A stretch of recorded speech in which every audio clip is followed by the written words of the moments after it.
I'm Jennette McCurdy, and this is your Fanlala First Look. Yeah. I had always found so much inspiration through music, and I'd always written songs just kind of by myself. I knew enough, knew some chords on the piano and knew enough my way around the guitar. They say all you need is 3 chords and the truth, so I had that. And I would just write on my own all the time. I would write poems, and then I'd put melodies to them, and then I would just drum or play and write songs. And then when I was, 14 is when I started working with co-writers, and that was a whole new process for me because it was so much different than doing something, so different from doing something in your bedroom alone to then working with people who do this professionally for a living. And I really learned a lot, and I started blogging about it.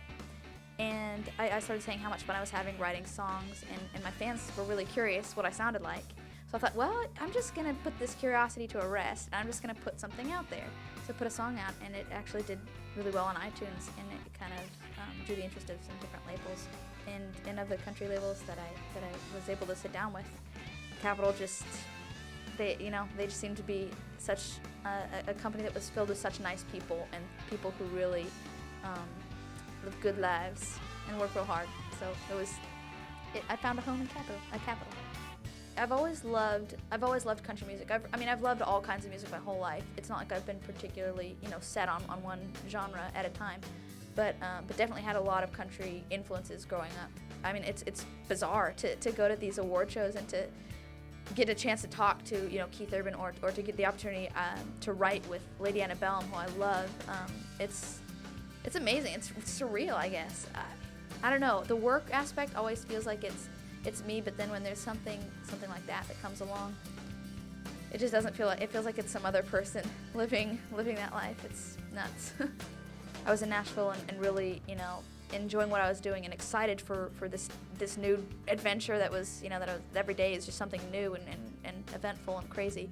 But how I really did miss my family, particularly my mom, and how it's just it's not the same doing all this stuff without her, because she's my best friend and the person I hang out with and trust the most. So being without her is odd, but at the same time, it's I'm doing something that I've loved and I've really dreamt of. So it's amazing for me. And then that kind of just spawned us all saying, well, let's write about that. What are we, that's really kind of what's being drawn out of us. To me, I think it's sort of strength is kind of a key note throughout the entire album. I like to think that it's something kind of strong and solid that people can use and kind of, say, yeah, that's, this song describes me, and I hope everybody can have their own experiences that they can relate to each individual song. That's the goal, I think, always, because the more personal, I saw this quote one time, they said the more personal it was, the quote was referring to just kind of the arts in any form, and the more personal you get with your kind of interpretation, the more universal the message is going to come out. So that was my goal when writing the album and working on it and singing the songs, recording them. My goal was to get as personal as possible because I knew that would connect more with audiences than if not personal. So I hope that's what happened. Thanks for checking out my Fanlala First Look.